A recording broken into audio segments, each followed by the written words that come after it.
The biggest lie in boxing is that the fight is won with clean technique. It's won with applied psychology. Elite Southpaws have mastered a set of dirty tricks that aren't in any textbook. They are designed to frustrate, disrupt, and mentally break an opponent, all while being completely legal.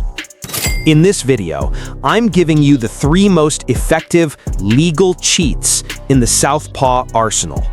Trick 1. The blinder. Lead hand control.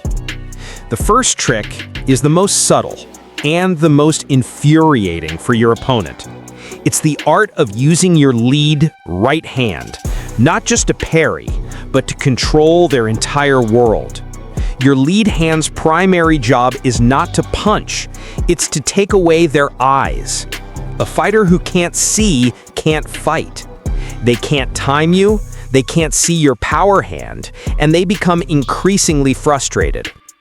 The tactic: you will post your open lead glove on their forehead, subtly pushing their head back. You will frame on their shoulder to keep them at the end of your range. You will constantly ride their lead glove, pinning it down or pushing it across their line of sight. It's not a punch, so it's perfectly legal. It's a constant, irritating, and disorienting physical presence that completely dismantles their ability to set up their offense. Trick 2. The angle glitch. The foot trap. You've taken their vision. Now you take their balance. This one is the definition of a dirty but legal trick. In the constant battle for the dominant outside angle, feet will inevitably get tangled. Amateurs see this as an accident. Pros make it a weapon. You are intentionally creating a glitch in your opponent's stance. By briefly and intentionally stepping on their lead foot, you are not trying to hurt them. You are momentarily breaking their connection to the ground. For a split second, they are a statue. In that exact moment, you fire your straight left over the top. It is a nearly indefensible shot because they are physically unable to pivot or adjust. As long as you don't twist their ankle, it's a legal maneuver. If you believe in the unwritten rules of ring generalship, you belong here.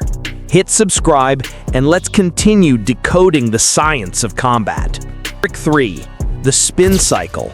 The clinch pivot. You've taken their sight and their balance. This final trick is how you exploit the referee himself. The clinch is often seen as a neutral, resting position. This is a mistake. It is an opportunity to assert dominance, especially on the break. The referee's command to break is not the end of the exchange. It is the beginning of your next attack. When you are in a clinch, you will get an underhook with your rear left arm and secure a dominant head position. When the referee calls break, you will not simply step back. You will use your head position and the underhook to violently spin your opponent to their left. As they stumble off balance to reset their feet, you take one clean step back, creating a perfect dominant angle.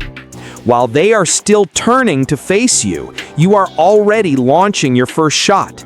You have used the rules of the sport to create a completely legal, unfair advantage. The blinder, the angle glitch, and the spin cycle. These are not about breaking the rules. They are about mastering the loopholes. This is the difference between a fighter who knows the techniques and a fighter who knows how to win. Which of these 3 dirty tricks do you think is the most effective? Let's get a debate going in the comments.